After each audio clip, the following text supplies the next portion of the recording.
Bien, hoy vamos a trabajar el día a día de la gente. Vivimos en un mundo donde la vida se mueve o por consecuencias positivas o por consecuencias negativas de lo que haga. Es decir, por estímulos que o matan o dañan al organismo o por estímulos que favorecen su crecimiento y desarrollo. Y por supuesto su conservación. En este mundo, todas las especies y grupos de especies tienen esa ley básica de movimiento. Pero hay unas diferencias que se van causando a través del desarrollo y la evolución. Por ejemplo, la capacidad de anticipar esas posibles consecuencias es una de las cosas que más se va aumentando a medida en que la evolución va ocurriendo. En cualquier especie inferior, por ejemplo una amiba, es posible encontrar que una amiba puesta o un grupo de amibas puestas en una caja de Petri, que es una caja con una solución nutritiva en general, y en la cual se pone al frente del conjunto de células, al conjunto de amibas, una sustancia tóxica. Se encuentra que al pasado cierto tiempo, todo el grupito de células está más alejado de la sustancia tóxica, o sea que toma distancia de esa sustancia que puede hacerle daño. Igualmente, si en lugar de la sustancia tóxica se pone un nutriente, se encontrará que con el tiempo el grupito de células está más próximo a esa sustancia nutritiva o favorable. Está claro que aunque no haya llegado, aunque no haya recibido la consecuencia concreta, es sensible a la proximidad o bien a la negativa o bien a la positiva, pero eso conduce su comportamiento. Esa distancia, esa capacidad de visualizar y de anticipar las consecuencias que puede recibir el organismo va aumentando mucho, hasta que, por ejemplo, en el grupo de mamíferos eso es extraordinario, porque ya digámoslo así, que las respuestas de un organismo tan superior ya no se limitan a anticipar las propias consecuencias que pueda recibir, sino las que pueda recibir, por ejemplo, toda su manada completa, o más aún, su progenie, sus crías. Y hay, digámoslo, comportamientos muy elaborados para evitar unas, o sea, las perjudiciales, y acercar otras, o sea, las benéficas. En el hombre eso es mucho más dramático, porque el hombre es el ser vivo sobre la tierra que tiene más capacidad de reacción diferida. Es decir, que puede formar en su mente una imagen de las situaciones concretas y diferir la respuesta a esas situaciones en un tiempo que prácticamente es indefinible. No se puede establecer en un adulto cuánto tiempo le dura la imagen que se haya dado de representación del mundo y su capacidad de traer la voluntad, porque es que pasan y pasan y pasan años, y la posibilidad de traer la imagen y utilizarla es prácticamente indefinida en los años. Me gusta citar, por ejemplo, un caso como, por ejemplo, ver el cometa Halley o ver un cometa específico en el firmamento. Uno de los, digamos, los observadores detecta que hay una especie como de ignición en la cola del cometa, pero esa ignición o esa llama tiene unos colores diferentes. Él, por alguna razón, no alcanzó a detallar bien los colores que componían esa llama. Entonces escribe, dice, este satélite va a volver a pasar, por ejemplo, en 50.000 años, según los cálculos que nos da la rotación con que aparece con frecuencia. Entonces, a los 50.000 años hay que observarle bien la cola para determinar cuáles son los colores de la llama, porque dependiendo de esos colores sabemos exactamente cuál es la composición material del planeta, porque los materiales dan un espectro óptico diferente al espectrómetro. Entonces, a los 50.000 años de haber hecho una observación un ser humano, a los 50.000 años hay otro tipo, otra persona allá, atendiendo a cuál es la cola del cometa, cuáles son sus colores, es decir, continuando la observación. De manera que si viéramos eso como especie, nosotros diríamos, la capacidad de reacción diferida del hombre como especie es infinita, por lo menos hacia adelante. No alcanzamos a visualizar cómo pueda ser menor. Tal vez hacia atrás sí, pero hacia adelante no. Hacia adelante prácticamente todo lo que aparezca. Allá estará la posibilidad de reacción diferida del hombre. Entonces, ¿qué significa eso? Eso significa, y lo he dado también en otros ejemplos, que un animal, por más, digámoslo, evolucionado que sea, un gran mamífero, por ejemplo, que sufra un ataque, digamos, es un mono y sufre un ataque de un leopardo que viene al frente y se le aproxima amenazante. El mono o el mico se sube hacia un árbol y cuando el felino pasa, él muy rápidamente deja el estrés que le había causado la presencia de la amenaza. Pero el hombre no, el hombre sigue elucubrando las posibilidades que pudieron haber ocurrido, que hubiera pasado si no me hubiera subido a tiempo, si me hubiera subido más bajito de lo que me subí en el árbol, qué hubiera pasado si en lugar de quedarme en esa rama, de pronto hubiera venido el felino y hubiera pegado un salto grandísimo, a lo mejor me hubiera alcanzado a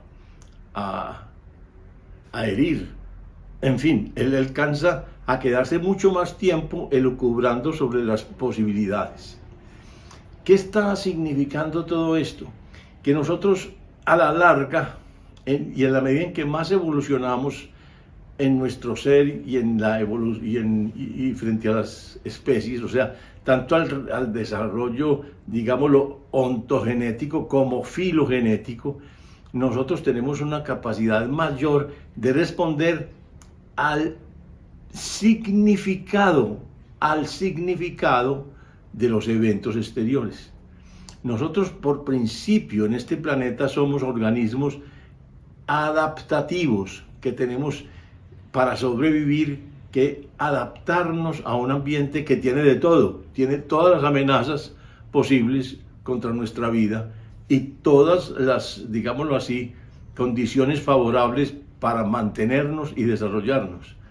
Y la capacidad adaptativa de cada animal o de cada organismo consiste en armonizar su reacción y su actividad para evitar unas, que son las amenazas, y atraer otras, que son los nutrientes o los favorecedores de desarrollo y tranquilidad.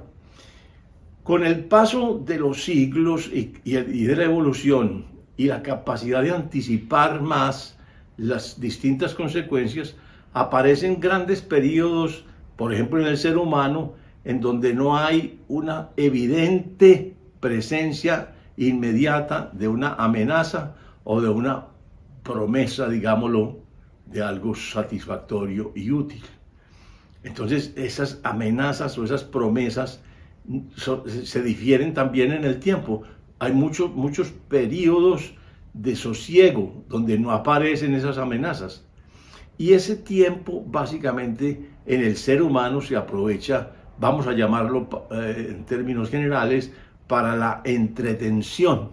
La gente se entretiene con un montón de eventos que no representan ni una amenaza directa o indirecta, ni una promesa directa o indirecta de algo útil. Y eso de todas maneras no logra contrarrestar el hecho de que el movimiento general de nuestro diario vivir está siempre, siempre caracterizado por amenazas y promesas. Y por eso todo el día y toda la noche, el ser humano está pendiente de cuáles son las situaciones del medio en donde vive.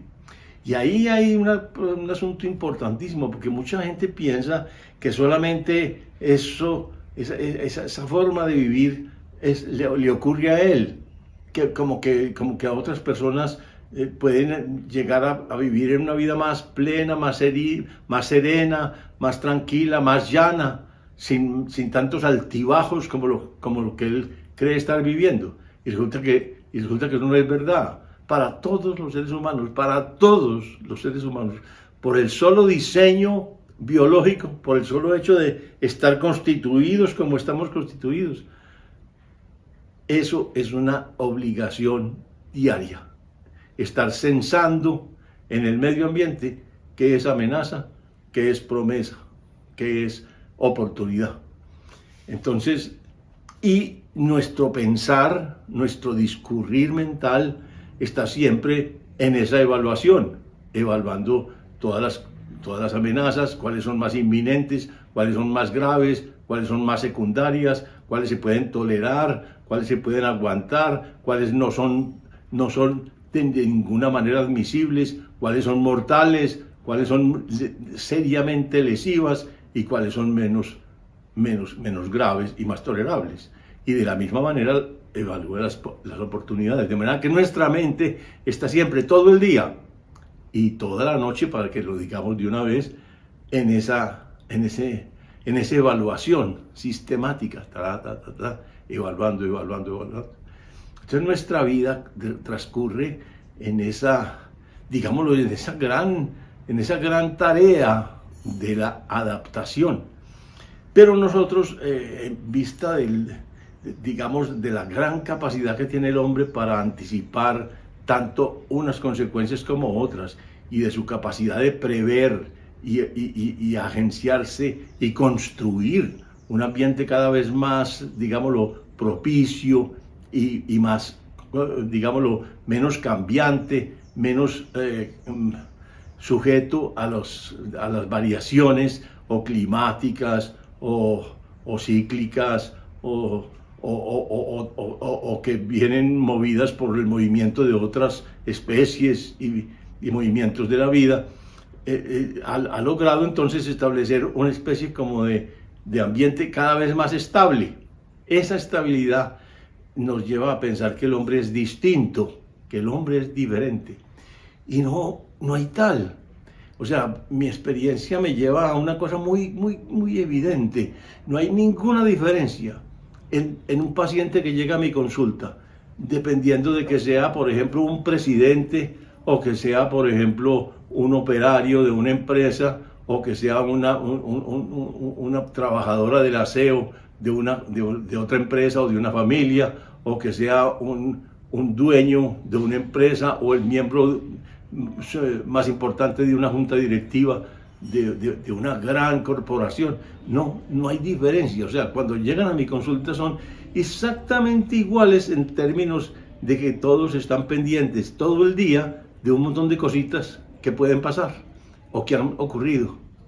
Y sus preocupaciones están rondando en torno a esas cosas, la mayoría minúsculas, pero que constituyen ese diario trajinar, esa diaria gestión necesaria para la adaptación, que consume tiempo, recursos, esfuerzo, y que por lo tanto cuesta, es un costo de vivir permanente. Y ese costo, pues, como su nombre lo indica, gasta, cuesta, sustrae energías y fuerzas de la vida normal para poder lograr el estado adaptativo. Y eso ocurre en todos. O sea, yo me pongo a mirar los grandes, digamos, los personajes más destacados que llegan a mi consulta. presidentes de compañía, gerentes generales, ejecutivos altísimos, miembros de juntas directivas, dueños, y digo, ¿qué diferencia hay con un muchacho que está apenas empezando un emprendimiento y apenas tiene entre 20 y 30 años, por decir alguna cosa, o los 30 años pasaditos? Está muy joven todavía. ¿Será que hay una diferencia muy grande entre unos y otros? Y no la encuentro. Para mí es imposible determinar, porque siempre son las mismas preocupaciones. Inclusive los datos más complicados, por ejemplo, las personas que más consumen, entre toda la gente de mi consulta, medicinas para evitar el pánico, son más altos.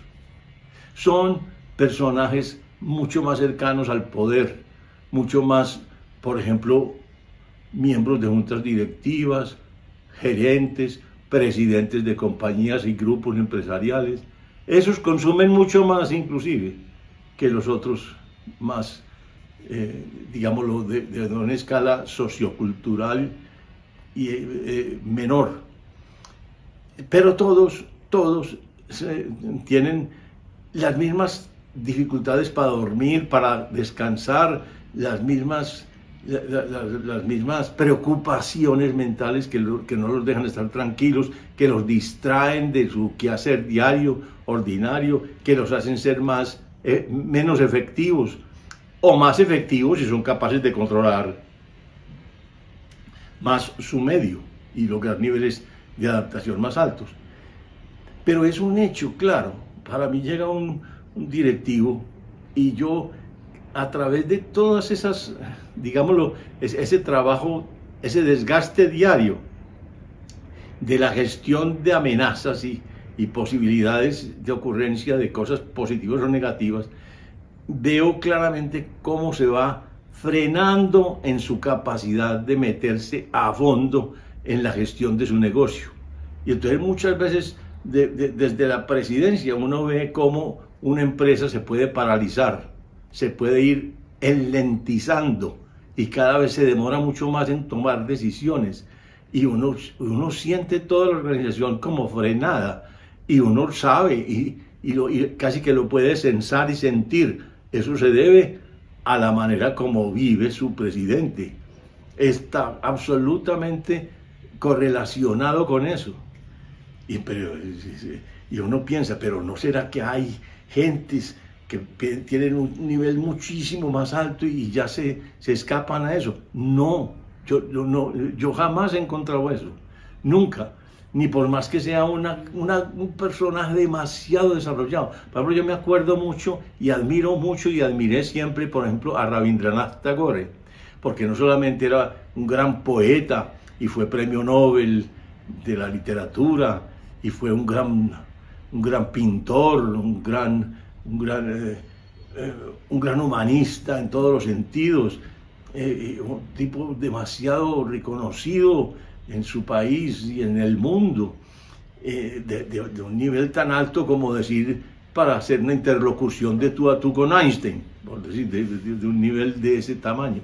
Y uno diría, pero a ver, estaba Rabindranath ajeno a todas esas pequeñeces del diario vivir. No, habría que mirar todo lo que sufrió con las críticas que recibió mientras estaba escribiendo y no había recibido aún el premio Nobel, y el descanso que logró, y lo dijo manifiestamente cuando ya se produjo el premio Nobel, y entonces ya como que estuvo sancionado el hecho de que él era realmente un poeta extraordinario, y ya no cabían dudas acerca de esa calidad, digámoslo, en su ser.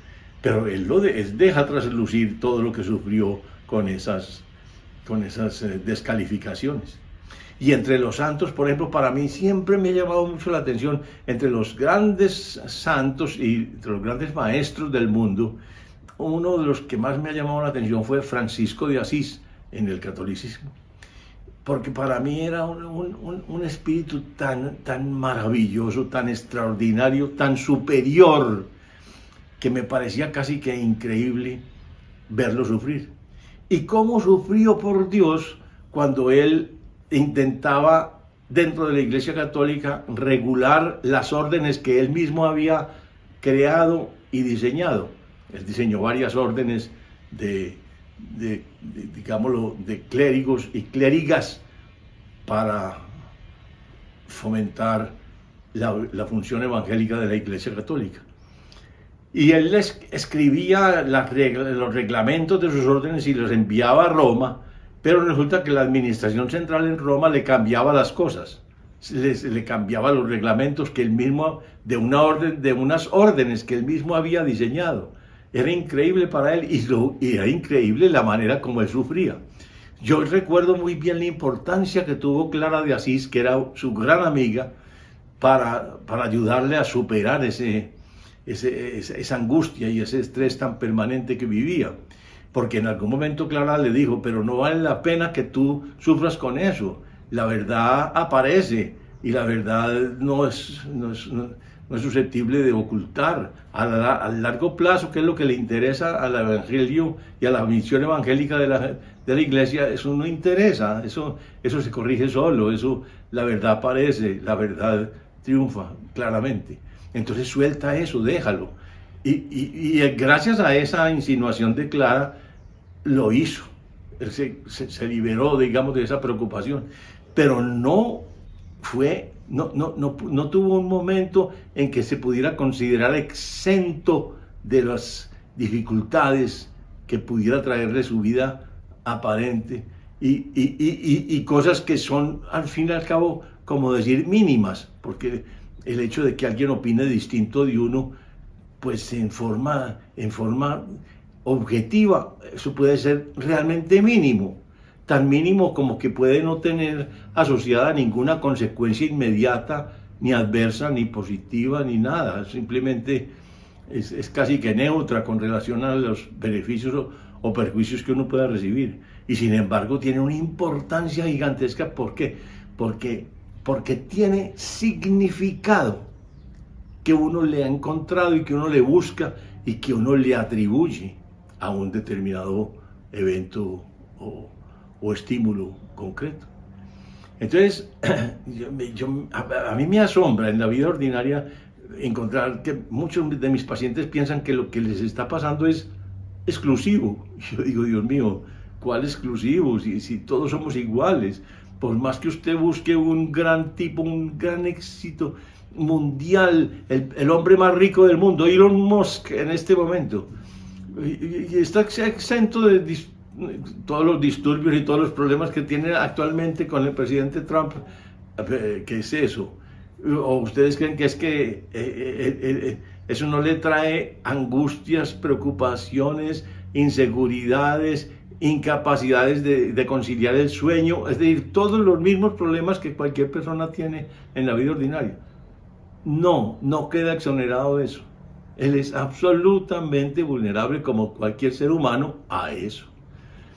Entonces, me propuse hacer este video como con ese propósito, como de transmitir a la gente, hombre, no nos preocupemos, es que la esencia misma de nuestro diseño está respondiendo, está garantizando que nuestra vida diaria es ese trajín permanente de estar evaluando sistemática, continua y profundamente todos los cambios ambientales que suceden en nuestro entorno, directo e indirecto, y aquellos que nos afectan, no solamente a nosotros, sino a la gente que amamos, a nuestra progenie, a nuestros hijos, a nuestros nietos, a toda la gente inclusive que ni siquiera conocemos hoy y que supuestamente van a aparecer gracias a que nosotros vinimos en un momento dado a este planeta.